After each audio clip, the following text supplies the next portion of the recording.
भक्तजनों, माताओं, बहनों, सादर जय श्री कृष्ण। हमारे YouTube चैनल में आप सभी का बहुत बहुत स्वागत है। मैं हूं आपके साथ आचार्य धर्मेंद्र शास्त्री। सबसे पहले आपको और आपके पूरे परिवार को पवित्रा एकादशी की बहुत बहुत शुभकामनाएं और बधाइयां। भगवान श्री लक्ष्मी नारायण का भरपूर आशीर्वाद आप सभी के जीवन पर सदैव बना रहे। आप सभी सदैव सुखी रहें, स्वस्थ रहें, व्यस्त रहें और मस्त रहें। निरंतर उन्नति तथा प्रगति को आप प्राप्त करते रहें। पूरे वर्ष में 24 एकादशी आती है, लेकिन जिस साल अधिक मास आता है, पुरुषोत्तम मास आता है, उस वर्ष 2 एकादशी अधिक हो जाती है। यानी कुल मिलाकर के उस साल 26 एकादशी होती है। प्रत्येक माह में 2 बार एकादशी आती है, एक कृष्ण पक्ष में तथा दूसरी शुक्ल पक्ष में। दोनों ही एकादशियों का हमारे धर्म ग्रंथों तथा पुराणों में भिन्न भिन्न महत्व बताया गया है। भगवान नारायण का सबसे परम प्रिय व्रत यदि कोई है तो वो एकादशी का व्रत है। और एकादशी का व्रत करने से मनुष्य के कई जन्मों के पाप नष्ट हो जाते हैं। और प्रत्येक मानव मात्र को एकादशी का व्रत अवश्य करना चाहिए। जो मनुष्य एकादशी का व्रत करता है उसके जन्म जन्मांतर के पाप नष्ट हो जाते हैं तथा उसके पुण्यों का उदय होता है। और जब उसके पुण्यों का उदय होगा तब उसे सांसारिक सुखों की प्राप्ति होगी और इस संसार में धर्म, अर्थ तथा काम एवं अंत समय में मोक्ष पद को वह प्राप्त कर पाएगा। तो प्रत्येक मनुष्य को, चाहे स्त्री हो या पुरुष हो, सभी को एकादशी का व्रत अवश्य करना चाहिए। और दोनों ही पक्षों की एकादशी का व्रत करना चाहिए। कृष्ण पक्ष तथा शुक्ल पक्ष, दोनों पक्ष में जो एकादशी आती है उन सभी का व्रत सभी भक्तजनों, माताओं, बहनों को अवश्य करना चाहिए। इस बार श्रावण माह के शुक्ल पक्ष की जो एकादशी है, जिसे पवित्रा एकादशी के नाम से जाना जाता है तथा इसे पुत्रदा एकादशी के नाम से भी जाना जाता है। इस बार पुत्रदा एकादशी, पवित्रा एकादशी का महापर्व 8 अगस्त 2022 सोमवार के दिन है। और सभी भक्तजन, माताएं, बहनें, चाहे वो वैष्णव परंपरा को मानते हो या स्मार्त परंपरा को मानते हो, उन सभी को 8 अगस्त 2022 सोमवार के दिन ही एकादशी का व्रत करना चाहिए। इस बार खास बात यह है कि श्रावण सोमवार के दिन पुत्रदा एकादशी का महापर्व आ रहा है। श्रावण सोमवार भगवान भोलेनाथ का परम प्रिय दिन होता है और एकादशी तिथि भगवान नारायण की परम प्रिय तिथि होती है। तो इस संयोग को एक प्रकार से हरि और हर के मिलन का पर्व माना जाएगा। हरि यानी नारायण का परम प्रिय व्रत एकादशी का व्रत है। हर यानी भगवान महादेव का परम प्रिय दिन श्रावण का सोमवार है। तो ऐसा दुर्लभ संयोग इस बार पुत्रदा एकादशी, पवित्रा एकादशी के दिन निर्मित हो रहा है। एकादशी तिथि का आरंभ 7 अगस्त 2022 रविवार की रात्रि 11:50 से हो जाएगा, जो कि 8 अगस्त 2022 सोमवार की रात्रि 9 बजे एकादशी तिथि समाप्त हो जाएगी। और जो भक्तजन, माताएं, बहनें 8 अगस्त 2022 सोमवार के दिन एकादशी का व्रत करेंगे, उनको अगले दिन यानी 9 अगस्त 2022 मंगलवार के दिन एकादशी व्रत का पारणा करना है, यानी व्रत खोल लेना चाहिए। क्योंकि कई भक्तजन, माताएं, बहनें श्रावण सोमवार का व्रत करते हैं, 16 सोमवार का व्रत करते हैं और एकादशी का व्रत भी करते हैं। ऐसे में उन सभी के मन में एक ही प्रश्न रहेगा कि श्रावण सोमवार का व्रत और एकादशी का व्रत किस प्रकार किया जाए, या 16 सोमवार का व्रत और एकादशी का व्रत किस प्रकार किया जाए। तो हम आपको आज बताएंगे कि श्रावण सोमवार के साथ आपको पवित्रा एकादशी का व्रत किस प्रकार से रखना चाहिए। दशमी तिथि से लेकर के द्वादशी तक एकादशी के कुछ महत्वपूर्ण नियमों का पालन प्रत्येक भक्तजनों को करना चाहिए। जो भक्तजन एकादशी का व्रत करते हैं उनको दशमी तिथि के दिन एक समय भोजन करना चाहिए। तथा इस दिन पराय अन्न यानी दूसरी के घर का भोजन नहीं करना चाहिए। दशमी तिथि के दिन शहद नहीं खाना चाहिए। दशमी तिथि के दिन मसूर की दाल, लहसुन, प्याज का सेवन भोजन के रूप में बिल्कुल नहीं करना चाहिए। दशमी तिथि के दिन पति पत्नी को यानी विवाहित दंपति को ब्रह्मचर्य व्रत का पालन भी अवश्य करना चाहिए। और एकादशी के दिन यानी 8 अगस्त 2022 को सुबह आप जल्दी उठे, ब्रह्म मुहूर्त में शैया को त्याग देवे, यानी ब्रह्म मुहूर्त सुबह 4:30 से लेकर के 5:30 के बीच में आपको अपना बिस्तर छोड़ करके उठ जाना चाहिए और नित्य कर्म से निवृत्त होकर के स्नान करें, शुद्ध और पवित्र वस्त्र धारण करें। प्रयास करें कि एकादशी के दिन आप पीले या पीतांबर वस्त्र धारण करें। मस्तक पर अपनी रुचि के अनुसार तिलक अवश्य लगाएं। तिलक आप जैसा भी चाहें वैसा लगाएं, कुमकुम का, चंदन का, भस्म का या जैसी भी आपकी रुचि है उस प्रकार से आपको अपने मस्तक पर तिलक अवश्य धारण करना चाहिए। देवो भूत्वा देवम यजेत। जब हम प्रभु की अर्चना करते हैं, प्रभु की आराधना करते हैं, भगवान की सेवा करते हैं, तो अपने अंदर हमको सबसे पहले देवत्व सिद्ध कर लेना चाहिए। देवत्व का अर्थ होता है तन से पवित्र, मन से पवित्र और वस्त्र से पवित्र हमको और पूरे स्वरूप को सुंदर तथा सुगंधित बना करके प्रभु की सेवा अर्चना करनी चाहिए, व्रत करना चाहिए। और एकादशी के दिन अपने नित्य का पूजन अर्चन करें। भगवान का विशेष इस दिन पूजन अर्चन भी करना चाहिए। आप चाहें तो एक चौकी की स्थापना करके, कलश की स्थापना करके भगवान नारायण का विशेष पूजन अर्चन कर सकते हैं, या आपके घर में ठाकुर जी की, बाल गोपाल जी की सेवा पूजा होती है, या फिर लक्ष्मी नारायण भगवान का आप नित्य पूजन अर्चन करते हैं, तो एकादशी के दिन उनका विशेष पूजन अर्चन करें। उनको विशेष रूप से श्रृंगार धारण करवावे तथा उनको विशेष रूप से उस दिन भोग यानी नैवेद्यम अर्पित करें। दूध से बनी मिठाइयां और फल का भोग प्रभु को एकादशी के दिन लगाना चाहिए। सबसे पहले जो भक्तजन, माताएं, बहनें एकादशी का व्रत करते हैं उनको हाथ में जल, तुलसी पत्र और अक्षत के स्थान पर जव अथवा तिल रख लेना चाहिए और एकादशी व्रत का संकल्प धारण करना चाहिए। अगर आप यात्रा में हैं, कहीं बाहर प्रवास पर है, तो ऐसी परिस्थिति में आप मानसिक रूप से भी यानी मन में सोच करके, निश्चय करके भी एकादशी व्रत का संकल्प धारण कर सकते हैं। अगर आप के मन में किसी भी प्रकार की कोई कामना है तो आप इस संकल्प को अवश्य धारण करें, और यदि आपके मन में कोई कामना नहीं है तो भी आप संकल्प अवश्य धारण करें। यानी सकाम भाव से जब व्रत किया जाता है या निष्काम भाव से जब व्रत किया जाता है, दोनों ही परिस्थिति में व्रत का संकल्प अवश्य धारण करना चाहिए, क्योंकि संकल्प से कार्य की सिद्धि होती है।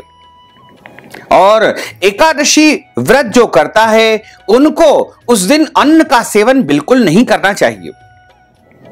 लहसुन, प्याज, मांस, मदिरा, मसूर की दाल का उपयोग एकादशी के दिन बिल्कुल नहीं करना चाहिए, और किसी भी प्रकार का अभक्ष्य भक्षण का उपयोग भी इस दिन बिल्कुल नहीं करना चाहिए। एकादशी के दिन चावल नहीं खाना चाहिए, चावल घर में बनाना भी नहीं चाहिए, और पूजन कार्य में भी इस दिन चावल का उपयोग नहीं किया जाता है। यानी एकादशी के दिन किसी भी परिस्थिति में आपको चावल का उपयोग बिल्कुल नहीं करना है।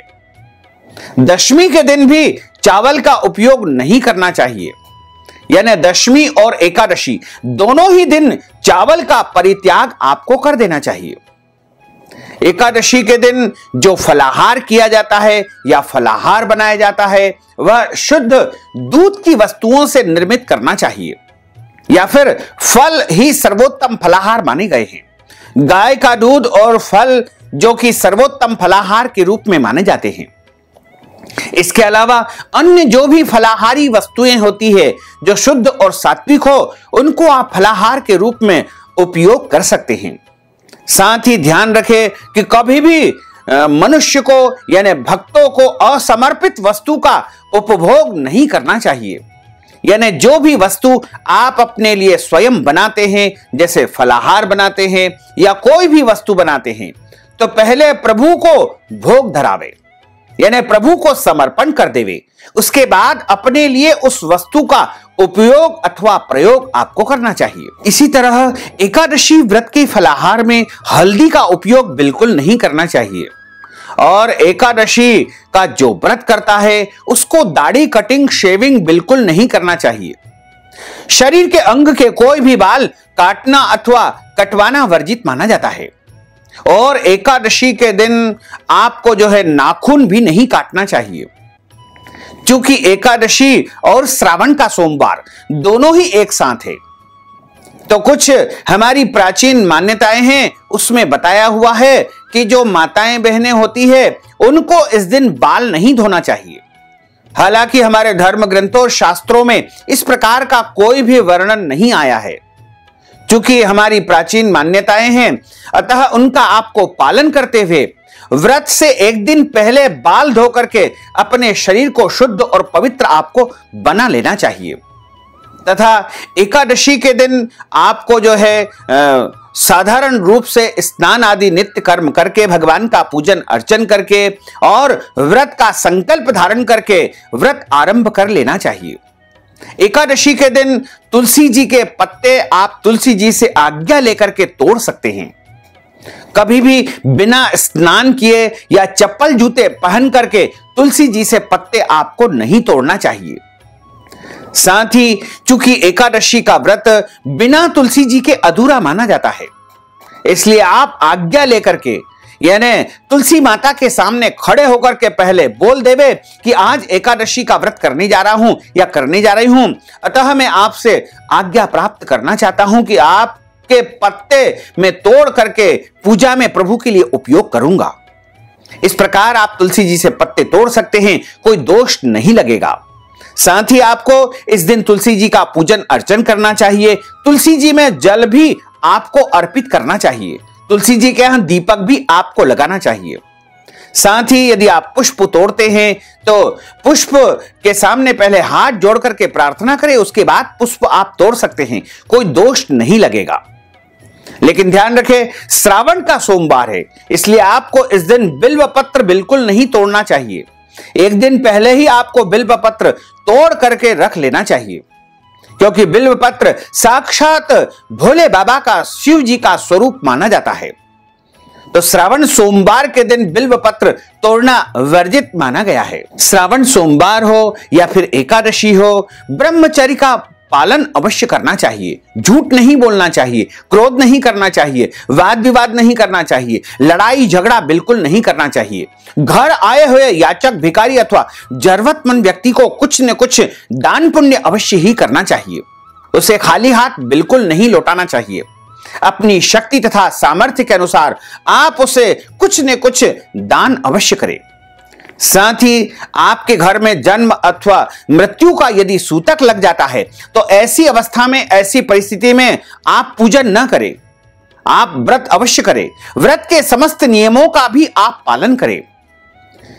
पुत्रदा एकादशी का व्रत भी आप कर सकते हैं, श्रावण सोमवार का व्रत भी आप कर सकते हैं। और आप जब व्रत करते हैं तो उस दिन आपके जो विचार है वो भी पवित्र तथा शुद्ध होना चाहिए। कायिक, वाचिक और मानसिक 3 प्रकार के पाप हमारे धर्म ग्रंथों में बताए गए हैं। कायिक का अर्थ होता है काया से यानी शरीर से किए हुए पापों को कायिक पाप कहा गया है।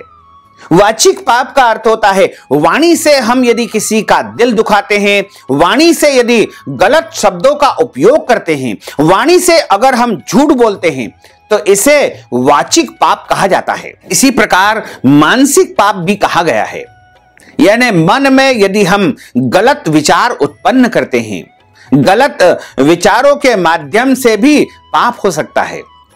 इसलिए हम शरीर से, वाणी से, मन से किसी भी प्रकार से एकादशी के व्रत वाले दिन या श्रावण सोमवार व्रत वाले दिन कोई भी पाप कर्म करने से बचना चाहिए। अनजाने में यदि कोई गलती हो जाती है तो उसके लिए प्रभु से क्षमा याचना अवश्य कर ले। और एकादशी और श्रावण सोमवार दोनों व्रत एक साथ है, तो ऐसी परिस्थिति में चूंकि श्रावण सोमवार का जो व्रत होता है वो 3 पहर व्यतीत हो जाने के बाद में खोल लिया जाता है, लेकिन एकादशी का जो व्रत होता है वह अगले दिन सुबह सूर्योदय होने के बाद जब व्रत का पारणा करने का समय होता है उस दिन उसका पारणा किया जाता है। तो आप एकादशी का जब व्रत रखेंगे तो आप पूरे दिन व्रत रखें और शाम को जो श्रावण सोमवार का यदि आप पूजन अर्चन करते हैं तो वो भी आप पूजन अर्चन कर लेवे, भगवान का पूजन भी कर लेवे। भगवान को जो फल का आप भोग लगाते हैं भोले बाबा को वो भी आप लगा देवे। फल का प्रसाद आप ले सकते हैं। क्योंकि उस दिन पुत्रदा और पवित्र एकादशी है इसलिए अन्न का सेवन आपको बिल्कुल नहीं करना है। यदि प्रसाद स्वरूप कोई अन्न आपने रखा है तो थोड़ा सा रख ले और अगले दिन जब आप पारणा करें तब उस वस्तु का भी ग्रहण आपको कर लेना चाहिए। यानी भोले बाबा का जो प्रसाद आपने तैयार किया है अगर आप एकादशी का व्रत भी करते हैं तो अगले दिन जब आप पारणा करेंगे यानी 9 अगस्त 2022 मंगलवार के दिन सुबह 5:46 से लेकर के 8:46 के बीच में आपको व्रत खोलना है। उस समय आप श्रावण सोमवार से संबंधित जो वस्तु यदि आप खाना चाहते हैं तो उस समय खा सकते हैं, कोई दोष नहीं लगेगा। लेकिन अगर आप एकादशी के दिन यदि श्रावण सोमवार और एकादशी दोनों का पुण्य फल प्राप्त करना चाहते हैं तो आपको फलाहार करके ही श्रावण सोमवार का और एकादशी का व्रत करना चाहिए। यानी इस दिन आपको गलती से भी अन्न का सेवन बिल्कुल नहीं करना चाहिए। आप इस दिन भगवान भोले बाबा का, भगवान नारायण का, दोनों देवताओं का पूजन कर सकते हैं, कोई दोष नहीं है। यह आपकी आस्था है, आपकी परंपरा है। आप दोनों को मानते हैं तो दोनों का पूजन अर्चन करें, दोनों से प्रार्थना करें। हमारे धर्म ग्रंथों और पुराणों में भी लिखा हुआ है कि भगवान शिव के हृदय में भगवान हरि यानी विष्णु निवास करते हैं और विष्णु जी के हृदय में भगवान भोलेनाथ निवास करते हैं। वो दोनों एक दूसरे को इष्ट देवता मानते हैं, इसलिए हम किसी भी प्रकार से उनमें भेद बिल्कुल न करें। एकादशी और श्रावण सोमवार दोनों का ही व्रत है, दोनों देवताओं की प्रसन्नता के लिए ही हमको उस दिन व्रत रखना चाहिए। क्योंकि एकादशी व्रत में अन्न का सेवन वर्जित माना जाता है और श्रावण सोमवार में 3 पहर के बाद में अन्न का सेवन कर लिया जाता है। तो इसलिए आप उस दिन अन्न का सेवन न करते हुए अगले दिन जब पारणा करें तो उस समय अन्न का सेवन कर सकते हैं, कोई दोष नहीं लगेगा। अगर आप अगले दिन यानी 9 अगस्त 2022 को चूंकि प्रदोष है और कई भक्तजन माताएं बहनें प्रदोष का व्रत करते हैं तो ऐसी परिस्थिति में वो प्रदोष का व्रत यदि रखना चाहते हैं तो फल या फलाहारी वस्तु से भी व्रत का पारणा कर सकते हैं, मिश्री से भी व्रत का पारणा कर सकते हैं, फल से या पंच मेवा से भी, सूखा मेवा से भी व्रत का पारणा कर सकते हैं। जल और तुलसी जी के पत्तों से भी व्रत का पारणा किया जा सकता है। अगर आप व्रत का पारणा अन्न से करना चाहते हैं, भोजन से करना चाहते हैं तो आप कर सकते हैं, लेकिन पारणा वाले दिन मनुष्य को चावल का सेवन अवश्य करना चाहिए। क्योंकि चावल को हमारे धर्म ग्रंथों और पुराणों में, शास्त्रों में देव अन्न की संज्ञा दी गई है। इसलिए दशमी और एकादशी 2 दिन तक हम चावल का परित्याग करते हैं, लेकिन हमको पारणा वाले दिन चावल अवश्य ही उपयोग करना चाहिए। तो अगर आप 9 अगस्त 2022 मंगलवार को प्रदोष का व्रत रखेंगे तो शाम के समय जब पूजन अर्चन करेंगे तब आप भोजन कर लेवे और उस भोजन में आपको चावल का उपयोग कर लेना चाहिए। इस प्रकार आपको एकादशी व्रत के समस्त नियमों का पालन कर लेना चाहिए। अगर कोई माताएं बहनें मासिक धर्म पीरियड या रजस्वला अवस्था में आती है तो वो व्रत तो कर सकती है, लेकिन पूजन पाठ करना और भगवान का स्पर्श करना वर्जित माना जाता है। इसलिए आप भगवान का पूजन अर्चन मासिक धर्म की अवस्था में बिल्कुल न करें, व्रत के सभी नियमों का पालन करें। एकादशी की रात्रि में जागरण करने का विधान है। पूरी रात जागरण करके भगवान का भजन तथा कीर्तन किया जाता है।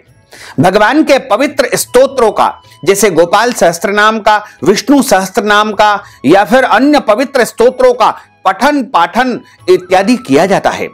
रात्रि में भजन करने का भी विधान है, कीर्तन करने का भी विधान है। और इस प्रकार यदि इस विधि से आप श्रावण सोमवार और पुत्रदा पवित्रा एकादशी का व्रत करेंगे तो भगवान भोले बाबा के साथ साथ भगवान लक्ष्मी नारायण की भी आपके ऊपर सदैव कृपा दृष्टि बनी रहेगी। तो भक्तजनों, माताओं बहनों, अगर आप पुत्रदा एकादशी के निमित्त, पवित्रा एकादशी के निमित्त या श्रावण सोमवार के निमित्त कोई भी दान पुण्य करना चाहते हैं, नगद राशि प्रदान करना चाहते हैं, गौदान, अन्नदान, वस्त्रदान या कोई भी दान पुण्य करना चाहते हैं, तो आप हमारे पेटीएम के माध्यम से, गूगल पे के माध्यम से या फोन पे के माध्यम से या अकाउंट नंबर के माध्यम से नगद राशि पहुंचा करके पवित्रा एकादशी का संपूर्ण पुण्य फल प्राप्त कर सकते हैं। साथ ही आपसे अनुरोध है कि हमारे इस ज्ञानवर्धक वीडियो को अधिक से अधिक लोगों को शेयर करिएगा, लाइक करिएगा, कमेंट करिएगा। और यदि अभी तक आपने सब्सक्राइब नहीं किया है तो अभी और इसी समय सब्सक्राइब अवश्य कर लीजिए। आपको और आपके पूरे परिवार को सादर जय श्री कृष्ण, सादर धन्यवाद।